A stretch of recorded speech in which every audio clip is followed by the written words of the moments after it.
Harris didn't just say something about 50 Cent's late mother, he made it a campaign. Videos referencing Sabrina Jackson, who was murdered when 50 was 8 years old. Merch designed around the same angle. Diss tracks that kept the moment going after most people thought it should have stopped. He built content around it and pushed it repeatedly, which is what separated this from a reaction and turned it into a rollout. That decision to keep going after the initial moment had already landed is what changed the entire direction of this feud, because what started as a son defending his mother became something the internet struggled to continue supporting. And while King was busy escalating, 50 Cent was doing almost nothing, which, as it turned out, was exactly the right move. Here's how the situation built to a documentary threat, and why that threat may have already accomplished everything it needed to without a single frame being released. The tension between 50 Cent and T.I. didn't start in 2026. It goes back to 2007 when T.I. faced a serious federal weapons case and received what many people considered a surprisingly light sentence. 50 Cent flagged it publicly. Through lyrics and interviews, he planted implications without spelling them out directly. In hip-hop, even indirect suggestions about cooperation with federal authorities carry weight that sticks for years. It never fully went away. In 2020, T.I. tried to channel that old tension into a versus battle. 50 laughed it off. That reaction, not a refusal, but a dismissal, landed harder than a diss track would have.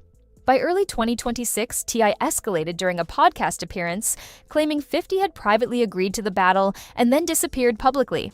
That specific framing shifted the narrative from 50 declined to 50 agreed and then ducked. In hip-hop, those are two very different things. 50 responded by posting an unflattering image of Tiny Harris on Instagram, captioning it as a direct shot at T.I. The post was designed to pull the conflict away from music and into something more personal, and it worked immediately. King Harris didn't wait. He went live, went direct, and went after the thing he knew would cause maximum damage: 50's late mother. The first response had some people understanding the impulse: a son defending his mother, hitting back with everything he had. That's something people can recognize even when they don't approve of the method. But then came the merch: a shirt with Sabrina Jackson's image on it, worn in a music video. That single piece of content reframed everything that came before it. Merchandise requires decisions: design, production, distribution. It isn't a reaction, it's a product. The moment it existed, the argument that King was simply responding from emotion stopped being credible. The internet shifted fast. Reaction channels dissected the shirt specifically. Comment sections that had been split consolidated around one position. This went past the line. Even people who had no particular affection for 50 Cent said what King did with the merch crossed into territory that most people recognize as off-limits regardless of what started the conflict. Ty eventually acknowledged it himself, saying that while he respected his sons wanting to defend their mother, the shirt was the moment things went further than he would have taken them.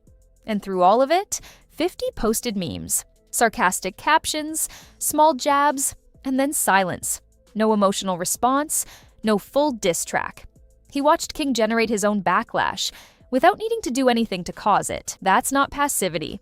That's a specific kind of patience that comes from understanding how public conflicts work. The person who reacts more, posts more, and escalates more on the perception battle regardless of who started the fight.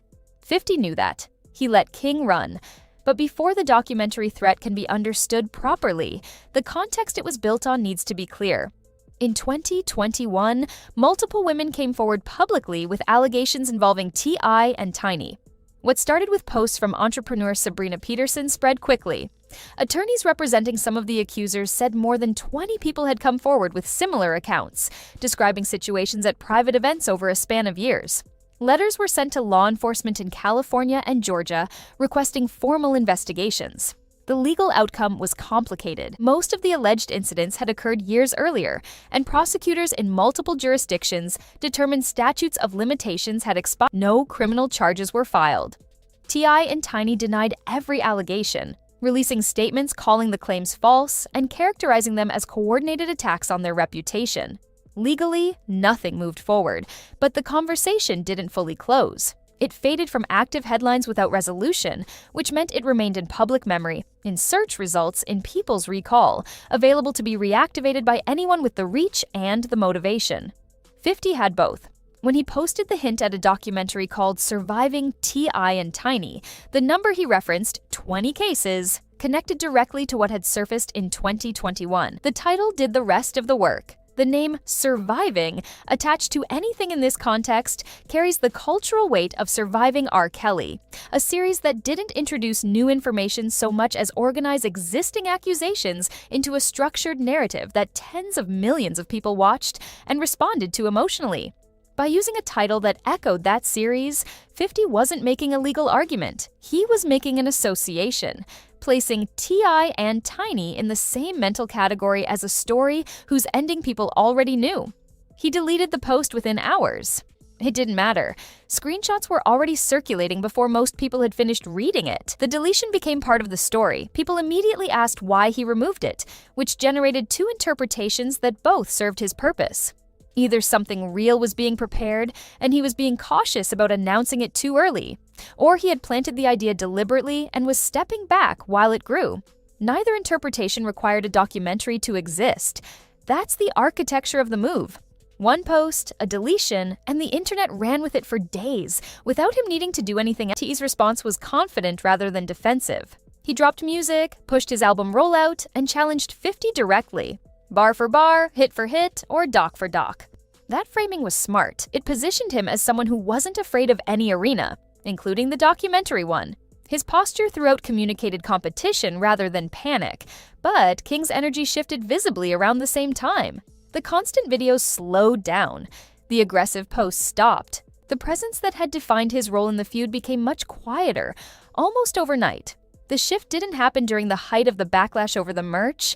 It happened after the situation moved into territory that felt qualitatively different. When the conversation is about who won a live stream, the stakes feel manageable. When the conversation involves documented allegations potentially being organized into documentary format by someone with real production infrastructure and industry distribution connections, the stakes feel like something else entirely. A 21-year-old building, a career, raising a child, carrying a famous last name that amplifies every mistake. That person has things to protect that become very concrete when a situation escalates to this level. Labels notice. Brand relationships change based on public perception. The image established now follows someone for years in ways that are genuinely difficult to reverse. Stepping back in that context isn't the same as backing down. It might be the first genuinely strategic decision King made in the entire feud. The power imbalance was visible from the beginning and became undeniable by the end. King was operating fast. Post something, go viral, respond again, keep the volume up. That generates attention quickly. 50 was operating slow. Wait, let the other person define themselves through their own actions. Make one move at the right moment that resets everything. Those approaches don't collide evenly. 50's production company built the Power franchise into one of the most watched crime dramas on cable television across multiple seasons and spin-offs. He understands narrative construction, platform distribution, and how to turn a story into something that outlasts the moment it came from. A diss track trends for days. A documentary gets recommended to people who weren't following the original story, gets referenced for years, and becomes part of how someone is permanently described. No documentary has been officially confirmed. No network is attached. No footage has surfaced. What exists is a deleted screenshot and the conversation it generated. That may have been the entire point. The threat worked. It changed how people talk about the situation, changed how the Harris family moves, and shifted the direction of the feud without 50 spending production budget or studio time. The idea of what might drop is doing more work than anything he has actually released. One side came in loud and ran the moment.